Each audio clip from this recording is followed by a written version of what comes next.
देखिए P क्या है, P एकांक आयतन में दाब ऊर्जा है, P एकांक आयतन में दाब ऊर्जा है, और प्लस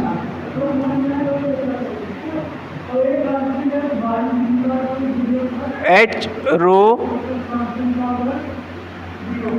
रो G क्या है, यह आपकी एकांक आयतन में स्थितिज ऊर्जा है। ठीक है, H रो G, और ये 1/2 हाफ रो भी स्क्वायर।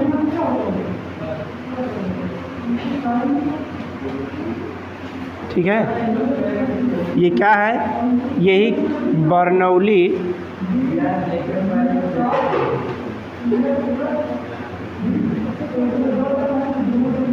प्रमेय का सूत्र है।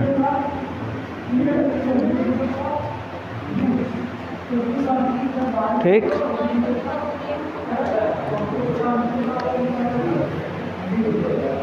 H रो जी P प्लस H रो जी प्लस हाफ रो भी स्क्वायर सदैव नियतांक होता है। ठीक है, ये क्या है,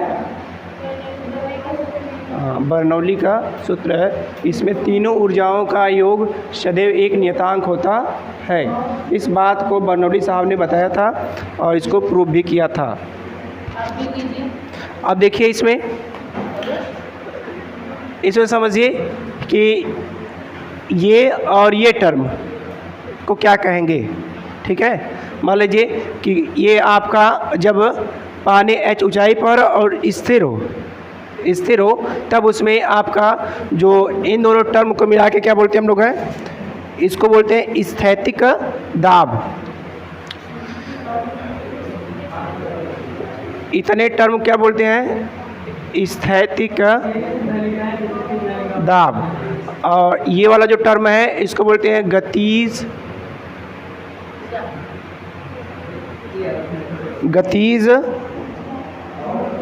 दाब। ठीक है, ये दोनों टर्म क्या है, स्थैतिक दाब और ये वाला गतिज दाब। मतलब कि इसी फार्मूला में दो फार्मूला है। क्या कर रहे तुम लोग, नहीं पढ़ेंगे मैंने क्या, तो बात ही करो अपने में।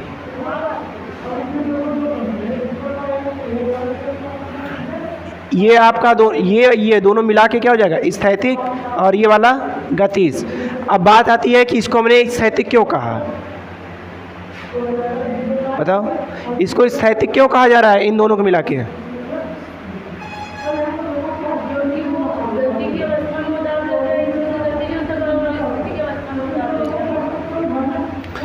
जैसे ये कोई पाइप है, ठीक है, और इस पाइप में पानी बह रहा है। किसी हम पर्टिकुलर टाइम डेल्टा टी पर अगर बात करेंगे तो ये पानी आपका एक प्रकार से रुका हुआ होगा। ठीक है, पानी मतलब बहुत छोटे समय के लिए, मान लीजिए 0.01 सेकेंड।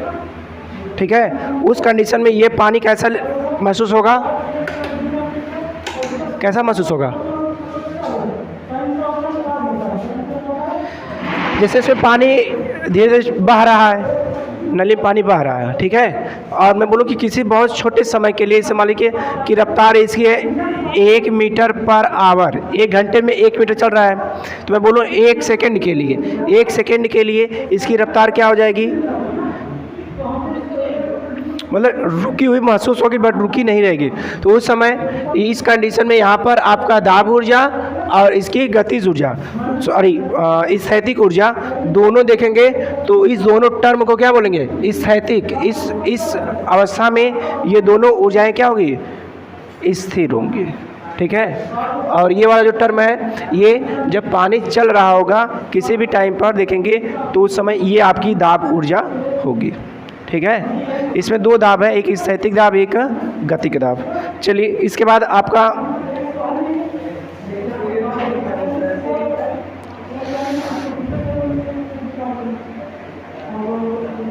इस पर क्वेश्चन है, लिखिए।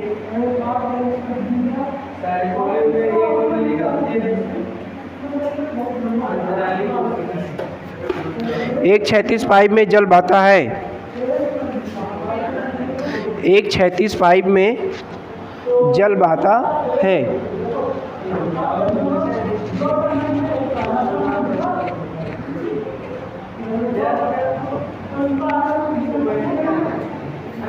जिसका एक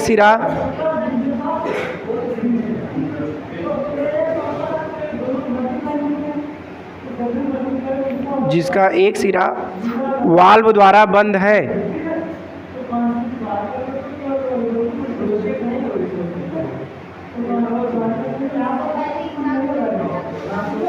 और पाइप में लगे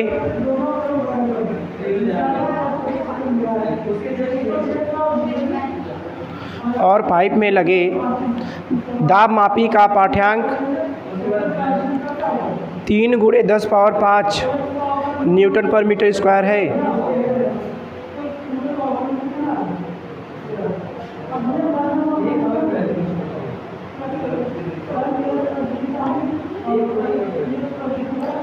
पाइप में लगे वाल्व को खोल देने पर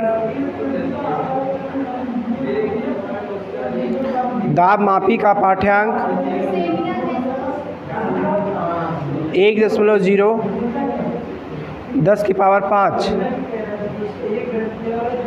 न्यूटन पर मीटर स्क्वायर रह जाता है।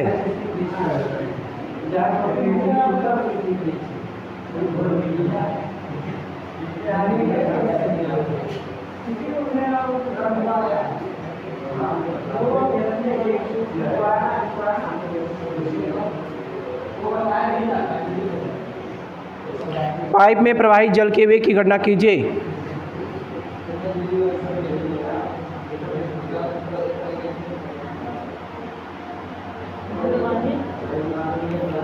जल के वेग की गणना कीजिए। जल का घनत्व रो बराबर 1 × 10⁻³ किग्रा पर मीटर क्यूब।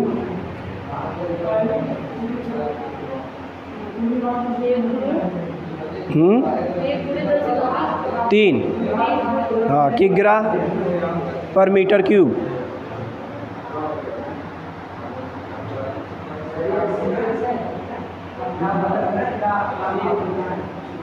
चलो लगाओ। हाँ, क्या क्या दिया है? हाँ, 2 कंडीशन।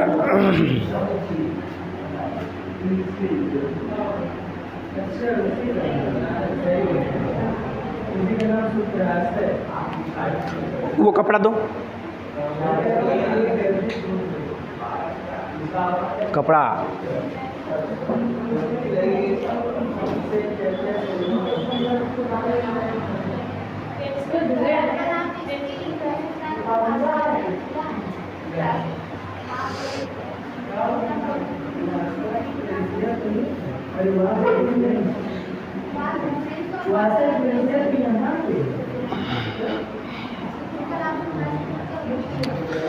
देखो क्या क्या दिया है।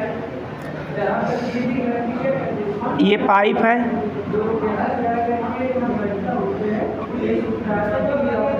इसको अभी पाइप का वाल्व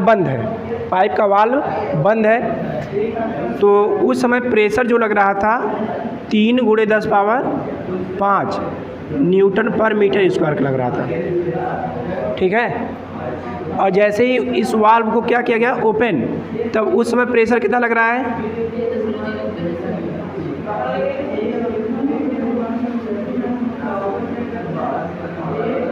ठीक है, तो 2 कंडीशन है ना, एक बार वाल्व बंद है, एक बार वाल्व ऑन है। तो वाल्व जब आपका बंद है तो उसमें प्रेशर P1 है, और जब वाल्व खुला तो उसमें प्रेशर P2 है। तो जब वाल्व बंद है तो पानी रुका था ना, पानी रुका रहा होगा, क्योंकि इस पाइप में पानी ठहरा एकदम है, तो उस समय उसका V1 क्या होगा? 0, और इस समय कुछ V2 होगा। ठीक है, हमें यही निकालना है। अब ये पाइप नहीं बताया कि कितनी ऊंचाई पर रखी गई है। पाइप को इसने क्षैतिज पर लिया है, इसलिए H बराबर 0। चलिए लगाइए बर्नौली थ्योरम लगाओ।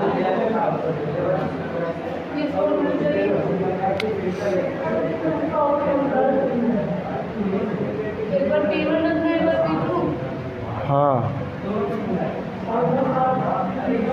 ठीक है। ये कब है? जब वाल्व बंद है। तो P1 H1 और रो वन क्या, रो तो पानी ही है तो रो सेम हो जाएगा, और V1 पहली बार। ये कब है? जब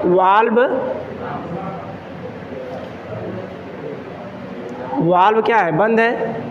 बराबर होगा P2 प्लस H2 रो G plus half rho V2 square. ये कब है? ये जब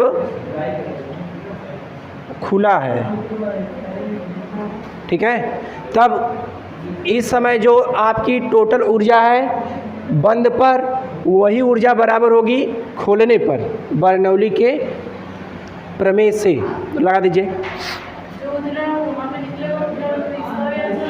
हाँ, जो यहाँ पे आना चाहिए वही ऊर्जा यहाँ पर आनी चाहिए, दोनों को इक्वल कर दो। अब देखो यहाँ पे H हमारा 0 है, तो ये H1 और H2 क्या हो जाएंगे? 0, क्योंकि क्षैतिज है, इसलिए ये वाला टर्म कैंसिल हो गया। तो इसलिए P1 plus half rho V1 square बराबर P2 plus half rho V2 square.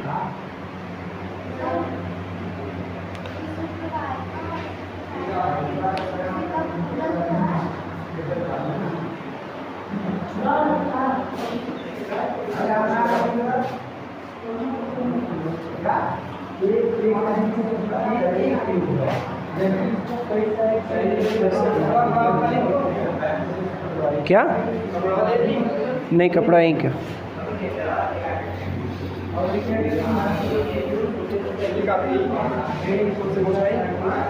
भिगो लो थोड़ा से।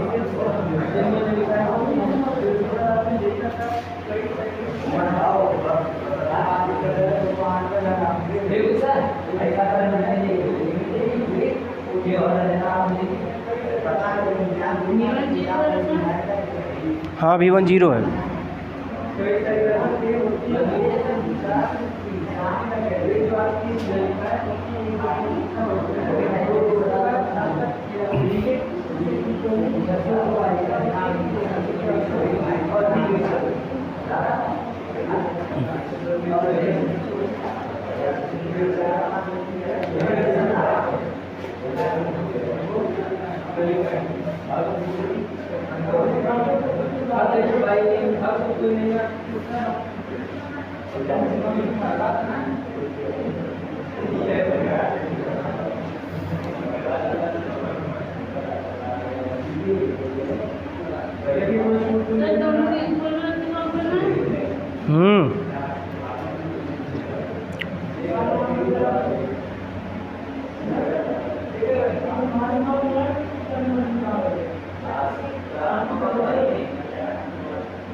कितना आया V2?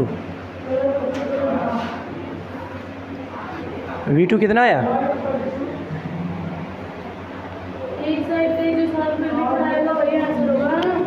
नहीं, दोनों इक्वल कर दो। तुमको यहाँ पे P1 पता है, P2 पता है, और यहाँ पे रो पता है, V1 पता है, तो V2 निकालो।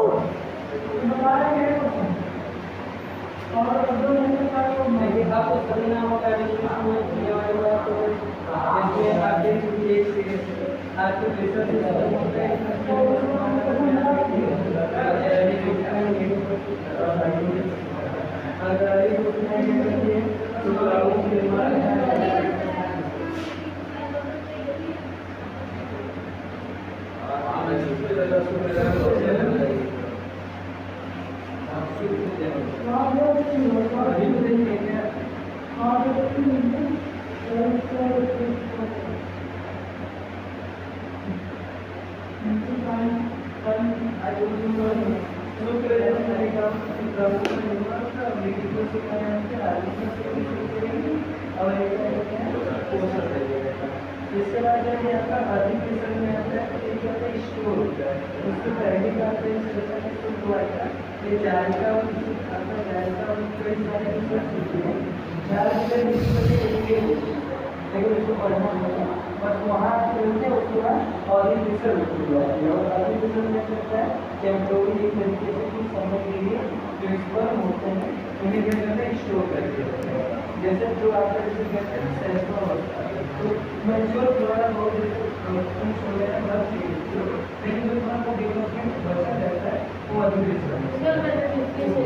अच्छा देखो P1 हमारा क्या है, 3 गुणे 10 पावर 5 ना,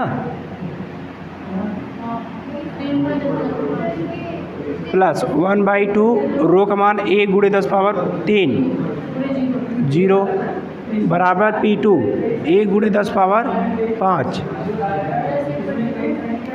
प्लस 1/2 रो का मान 1 गुणे 10 पावर 3 इंटू, तो ये तो पूरा 0 हो गया। 3 गुणे 10 पावर 5 बराबर 1 गुणे 10 पावर 5 प्लस 1/2 10 की पावर 3 गुणे V2। तो इधर लेके आओगे तो 3 गुणे 10 पावर 5 माइनस 1 गुणे 10 पावर 5 बराबर 1/2 10 की पावर 3 V2। तो 3 में से 1 तो 2 गुणे 10 पावर 5 बराबर 1/2 10 की पावर,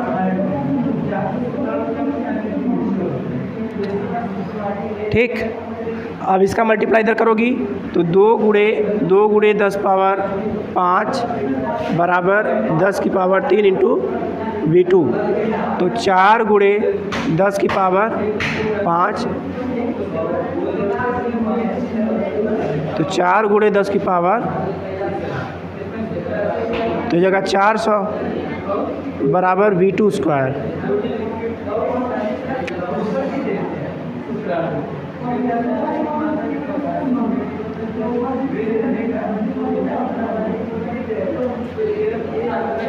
तो 400 का वर्गमूल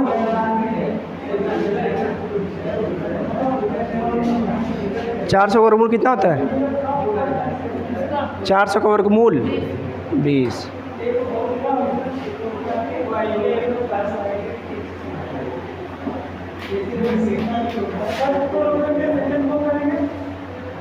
ठीक है, समझाया?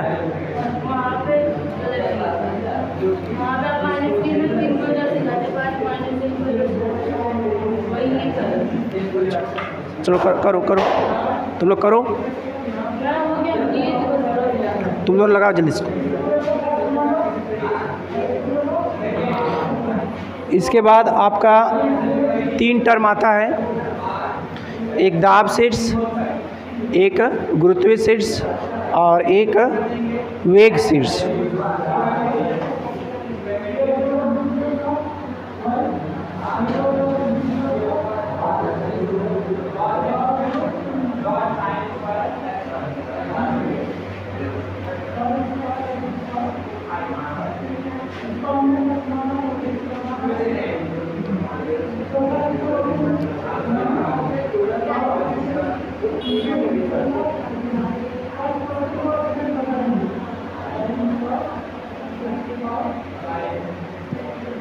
समझ में आ गया? चलिए नेक्स्ट देखिए।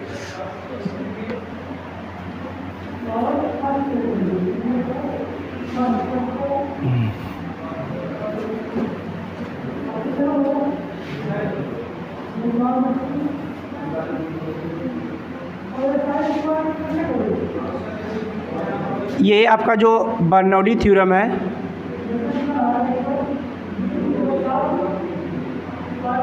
ठीक है, अगर इसको हम